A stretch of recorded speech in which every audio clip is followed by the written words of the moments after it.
Mangkapor bayay, na bebeyay Mangkapor ay rakhay, kat no jingis kuini Hey kong du, pila tuy agonu jonga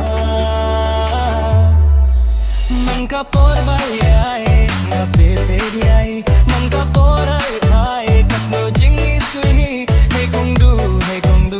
pila tuy agonu jonga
bet yai man kaporai ke kat no jingis kuni he kong du